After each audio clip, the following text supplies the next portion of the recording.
We then progress to a more complicated absolute value equation like the following. The absolute value of 4x minus 2 minus 5 is equal to 5.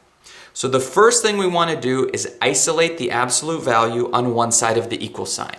So to do that, we're going to add 5 to both sides of the equation, giving us absolute value of 4x minus 2 equals 10.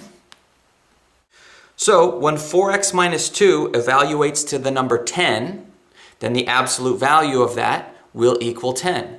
But we also have to remember that when 4x minus 2 evaluates to negative 10, when we take the absolute value, it becomes positive 10, and that will satisfy the equation as well. So this breaks up using our rule that we looked at on the previous lesson, that 4x minus 2 can be equal to 10, or 4x minus 2 can be equal to negative 10.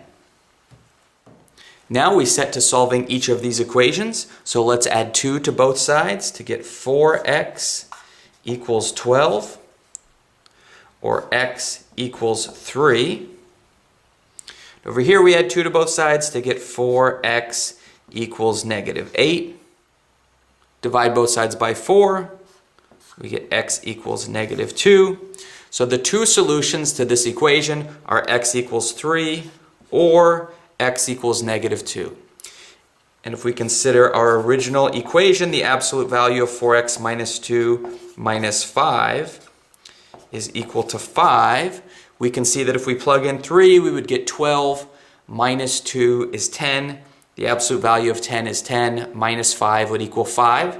So this solution checks out. If we put in negative 2, we'd get 4 times negative 2 is negative 8, minus 2 is negative 10. When we take the absolute value of negative 10, we get positive 10, minus 5 is 5. So both solutions check out. Recall for an equation like this, we're going to get no solution because the absolute value gives you a distance from 0, and a distance has to be non-negative, so it has to be at least as big as 0. So we can't have a negative distance here. We can't take the absolute value of something and get negative 5, so we would have no solution in this case.